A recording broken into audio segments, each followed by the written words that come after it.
Alors, tu regardes autour de toi, tu as l'impression que tout le monde avance sauf toi. Alors, tu te poses tes mille questions. Qu'est-ce qui ne va pas avec moi? Qu'est-ce qui fait que je suis en train de tourner au rond? Qu'est-ce qui ne marche pas dans ma life, dans ma vie?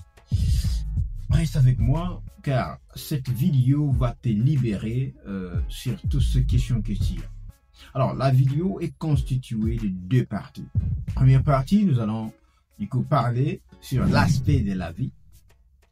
Deuxième partie que je t'ai conseillé d'ailleurs de terminer toute la vidéo pour avoir ce deuxième partie de la vidéo, car c'est là que je vais donner les 4 clés du changement de la vision de votre être ou de la vision de la vie, parce que dites-vous même la Bible vous dit que non, sans la vision vous périssez. Alors les 4 points que tu dois revoir sur toi-même pour changer ta vision, changer ta manière de voir les choses et ta manière de croire, est à la fin de la vidéo.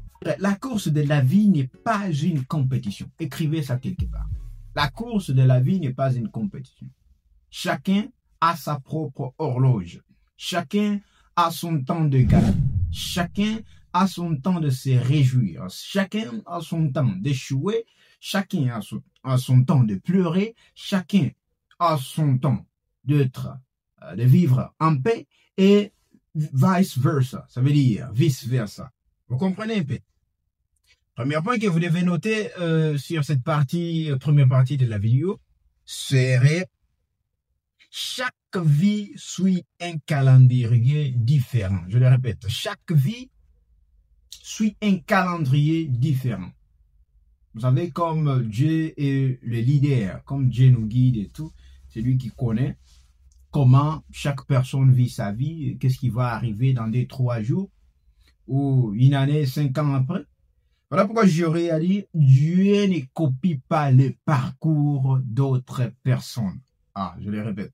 Dieu ne copie pas le parcours des autres pour ta vie. Ça veut dire, si les gens à côté de toi se marient, cela ne signifie pas que non, tu as échoué. Si tu vois beaucoup de gens à côté de toi en train de gagner leur vie, cela ne signifie pas que non, tu as échoué ta vie. S'ils sont en train de voyager, ils gagnent leur vie, ainsi de suite, cela ne signifie pas que non, ta vie est foutue ou bien tu as échoué. Et surtout sur le point mariage, parce que beaucoup de gens se marient de nos jours, c'est devenu comme une compétition. Là où non, tu dois te marier ou sinon, mais c'est pas une compétition. Si les autres se marient à côté de toi, cela ne signifie pas que non, tu as déjà raté ta vie. L'important, c'est de comprendre que non, il ne faut pas se comparer aux autres. Il ne faut jamais se comparer aux autres. Il faut comprendre que non, vous n'êtes pas destiné à échouer. Un slogan que j'utilise quand la Bible vous dit que non, l'homme a été créé à l'image de son Dieu. Ça veut dire que tu n'as pas été créé pour échouer. Néanmoins, si ton Dieu échoue, là, tu vas échouer parce que l'homme qui a été créé à l'image de Dieu, tel père, tel fils, comme vous le dites souvent, ça veut dire que si tu es un fils de Dieu, tu dois gagner quelque part. Ça, il te faut comprendre ça. Ça veut dire que tu es authentique. L'authenticité qui va jouer un point ici. Parce que vous avez été créé à l'image de Christ. Ça veut dire, si ton ami se marie, cela ne signifie pas que toi, tu as échoué. Ou c'est fini ta vie, toi, tu ne te marieras jamais. Si ton ami a des succès quelconques, ça ne signifie pas que toi, tu as échoué.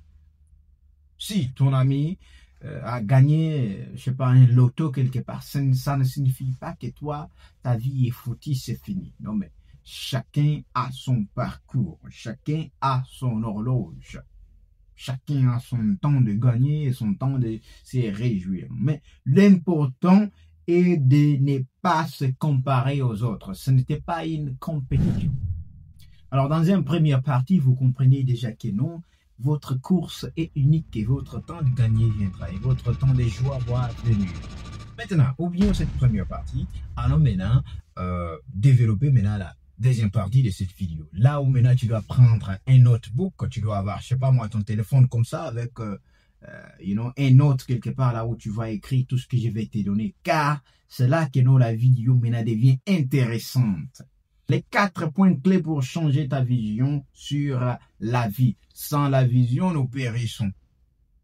Sans la vision, nous périssons. Ça veut dire qu'on doit avoir une vision quelconque. Si à la vie, on doit avoir des rêves et on doit avoir the purpose ou bien les goals. Ça veut dire, je sais pas comment dire ça en français, mais bon, allez, comprenez mon émotion et tout. Premier point sur le changement de ta vision sur la vie serait les temps de préparation est aussi sacré que les temps d'action. Je le répète, le temps de préparation est aussi sacré que le temps d'action. Ok? Donc, certaines saisons sont invisibles mais nécessaires. Et quelles sont les saisons invisibles et qui sont nécessaires? Numéro 1, ici nous avons l'apprentissage. L'apprentissage, beaucoup plus, j'ai changé la manière de voir les choses. Quand les choses ne marchent pas dans ma vie, au lieu de me dire qu'est-ce qui ne va pas, je me dis mais c'est quoi la leçon que je dois apprendre pour devenir maintenant meilleur? Tu vois un peu, un mindset déjà différent. Ça veut dire quand les choses ne marchent pas, au lieu que tu puisses comprendre et te pleurnicher, tu dois comprendre que non, c'est un moment d'apprendre, c'est un temps d'apprentissage. Et ben du coup, après l'apprentissage, maintenant il y a la guérison. Si souvent, quand il y a l'apprentissage, la guérison, c'est un temps où tu es encore dans une dépression quelconque, où tu ne sais pas encore comment t'en prendre, hein, comment t'en sortir dans la vie. Il y a des choses qui se passent. Il y a des blessures. Peut-être tu as été dans une relation, ton cœur est brisé. Après un moment, qu'est-ce qui se passe? Il y a une leçon il y a une leçon qu'il te fallait apprendre. Quand tu apprends la leçon, tu commences maintenant à guérir petit à petit. Et quand tu guéris, qu'est-ce qu'il y a? La guérison amène la maturation. La maturation, qu'est-ce que maintenant tu deviens une personne mature. Tu comprends maintenant comment s'en prendre aux douleurs de la vie. Comment s'en prendre aux problèmes, aux challenges que tu es en train de faire face jour après jour. Deuxième point clé que tu dois noter, écris-moi ça quelque part, c'est ce que tu vois n'est pas toute la vérité. Je t'attends, dès que tu écris, tu me fais signe. Ce que tu vois n'est pas toute la vérité.